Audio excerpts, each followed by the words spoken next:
Bom dia a todas e a todos, senhora presidente, senhoras deputadas, senhores deputados, servidores da casa, imprensa, povo do Maranhão.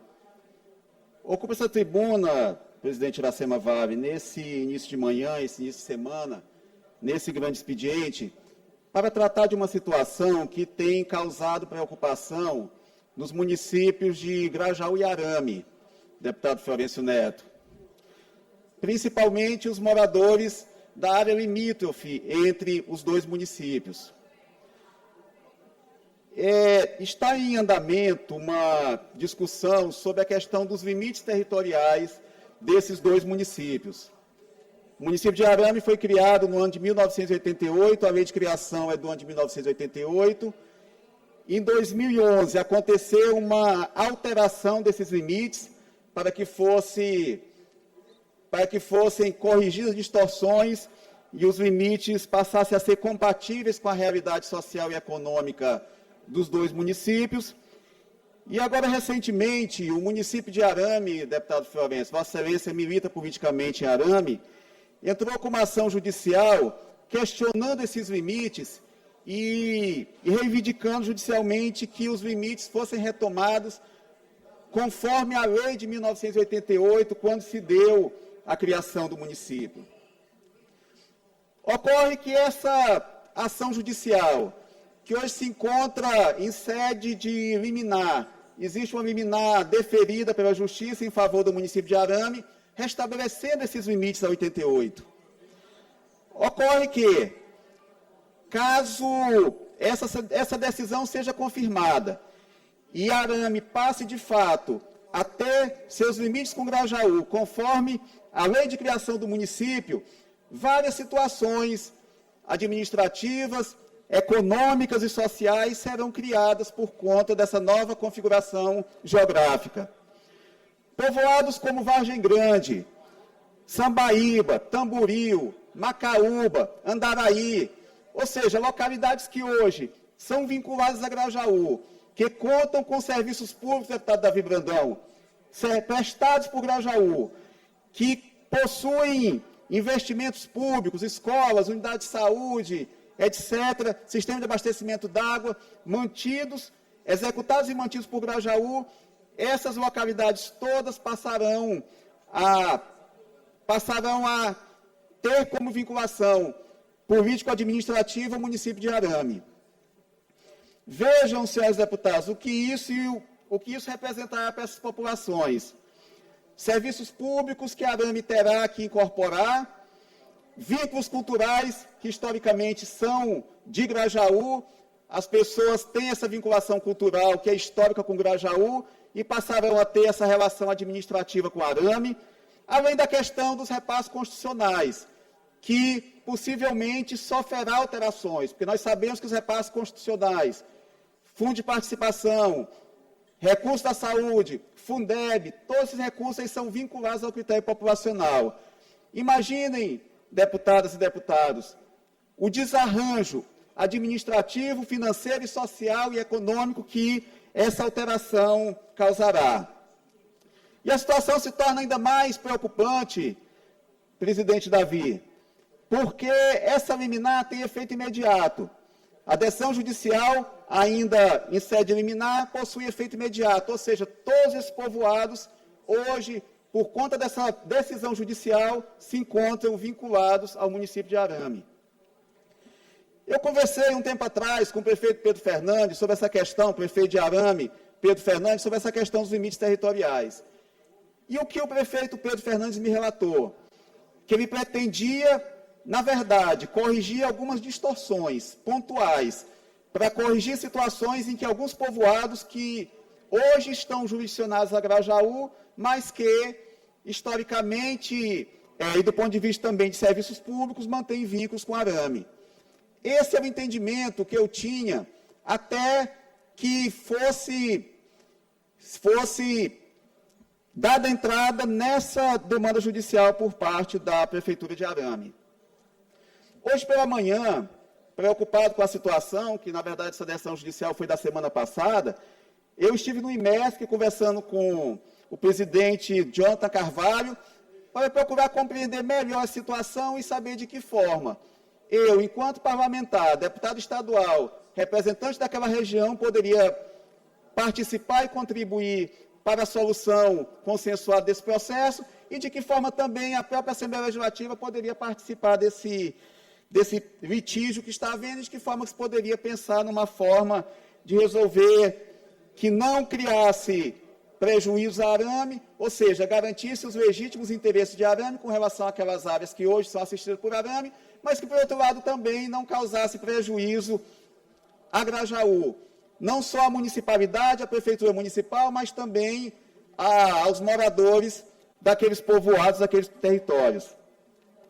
E para que o Maranhão possa compreender os próximos passos com relação a essa situação, e foi essa minha preocupação ao procurar o presidente Jonathan Carvalho, eu perguntei, presidente, quais seriam os próximos passos e quais seriam os caminhos para se resolver a situação. Ele me disse que, como eu já citei anteriormente, a liminar tem efeito imediato, ou seja, passou a vigir a partir do momento da sua publicação. Nem o IMESC, nem a Assembleia Legislativa não foram ainda notificados, que a Assembleia Legislativa também é parte, porque a lei de criação foi aprovada por esse Legislativo e eventuais alterações de território também passam pelo Legislativo. E o que o presidente Jonathan me falou? E o que me causou preocupação e que exige um esforço imediato para que nós possamos resolver a situação. Nós temos até julho de 2026 para ter essa situação totalmente solucionada. O primeiro marco temporal dessa questão é abril de 2026, quando o IMESC encaminha para o IBGE as informações do censo geográfico. Eu não estou dizendo que os efeitos da liminar não estão vigindo, estão. Mas o efeito prático, imediato, exceto se o município de Arame entrar com alguma decisão judicial para que os efeitos financeiros e populacionais passem a vigorar de agora, o nosso prazo limite seria abril de 2026, quando o IMESC encaminha para o IBGE a configuração populacional do Estado do Maranhão. E o que teria que ser feito até abril de 2026? Teria que, primeira coisa, as administrações municipais de Arame e Grajaú sentarem à mesa para discutir essa situação, buscar um consenso. Prefeitura Municipal de Grajaú e Prefeitura Municipal de Arame sentarem à mesa e buscarem uma solução consensuada para essa situação. Primeiro passo. Segundo passo, construir desse consenso e encaminhar para as respectivas câmaras legislativas, câmaras de vereadores de Grajaú e Arame, projetos de leis autorizativas com base nesse acordo a ser celebrado entre os dois municípios. Após essa lei autorizativa, encaminhar para esse legislativo, deputado Neto Evangelista, a proposta de alteração. Ou seja, a lei vigente, como já está decidido judicialmente, passou a ser a de 1988. Porém, se fariam retificações nessa lei de 88. Até porque naquela época havia uma discordância, havia divergências com relação aos marcos cartográficos daquela lei. Ou seja, quem me disse isso foi o presidente do IMESC.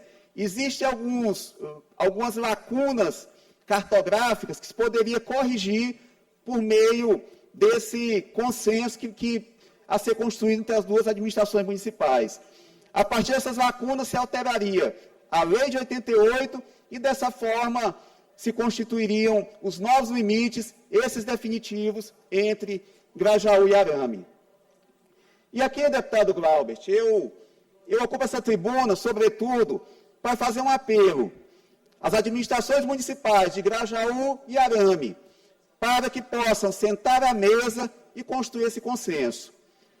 Porque, da forma como está posto, a legislação sendo mantida, da forma como está nessa decisão liminar, e que, analisada no mérito, pode se tornar uma decisão judicial definitiva e irrevogável, é necessário que, antes que isso aconteça, e também que antes de abril de 2026, quando o IMESC, que é o órgão estadual que cuida de toda essa questão territorial e cartográfica do Estado do Maranhão, encaminhará as informações ao IBGE.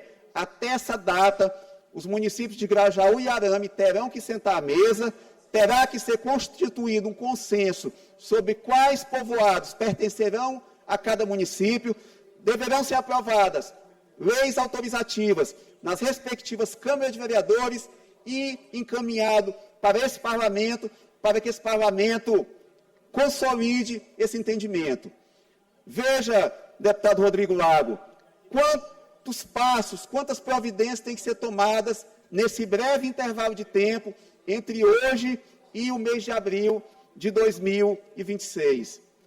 E por isso é que hoje, nesse parlamento, eu faço esse apelo, para que as administrações municipais de Grajaú e Arame possam dialogar, possam chegar a esse entendimento e possam chegar a uma solução que seja adequada aos interesses legítimos de Arame, mas que também não prejudique o município de Grajaú. Para efeito de informação, senhoras deputadas e senhores deputados, para efeito de informação, deputados, serão quase 3.500 moradores impactados. São mais de 1.000 domicílios, o que representa mais de 3.400 moradores, habitantes dessa região impactados. Imagine o que isso representará em termos de impacto social sobre as comunidades, incerteza administrativa e jurídica, porque não se sabe quem passará a prestar o serviço e quando, eventualmente, ocorreria essa transição. Imagine o quanto os serviços públicos seriam prejudicados e o quanto a população seria prejudicada também por conta dessa incerteza e dessa indefinição. Portanto, senhoras deputadas e senhores deputados, eu gostaria de trazer esse debate à casa na manhã de hoje. Eu considero fundamental que nós envolvamos também a Comissão de Assuntos Municipalistas, aliás, a Comissão de Assuntos Municipais, para que essa discussão possa ser incorporada a esse parlamento e com várias cabeças, com os deputados, com todo esse parlamento, com o auxílio sempre importante da nossa consultoria legislativa, da nossa assessoria jurídica, avaliarmos de que forma eu, enquanto parlamentar, representante daquela região, mas também todo esse parlamento possa se envolver nessa discussão tão importante, tanto para Grajaú quanto para Arame. Então, senhoras deputadas e senhores deputados, era essa a reflexão que eu gostaria de trazer. Existe uma outra questão a ser resolvida também, que diz respeito às nossas populações indígenas, porque hoje o limite cartográfico entre Arame e Amarante do Maranhão é o rio Zutiwa. É um acidente geográfico que delimita os dois municípios. E parte da população indígena que residia na margem esquerda do rio, ou seja, no município de Amarante, parte dessa população migrou para Arame. É uma situação que precisa ser resolvida também em favor de Arame, porque hoje, nas comunidades indígenas, Arame presta esse serviço. Porém, os repasses constitucionais, as verbas vinculadas à população, todas elas estão sendo encaminhadas ao município de Amarante, ou seja, o ônus hoje é de Arame. Porém, a questão da prestação de serviço e de investimentos públicos está a cargo de Arame, está a cargo de Arame, enquanto os repasses constitucionais estão sendo repassados para Amarante. Então, se poderia, dentro do contexto de toda essa discussão, deputado Iglesias, se tratar dessas duas questões. Talvez trazer o município de Amarante também para essa mesma mesa de discussão e, dessa forma, se resolver os dois problemas. Garantir, como eu falei, os direitos legítimos de Arame, que reivindica populações vinculadas a territórios que hoje são assistidos por Arame, mas que não se prejudique Grajaú por conta desses povoados todos que são reconhecidamente, notoriamente, patrimônio e território geográfico de Grajaú, e também se corrigir essa distorção com relação a Amarante e, dessa forma, se prestar uma assistência mais adequada para nossas populações indígenas.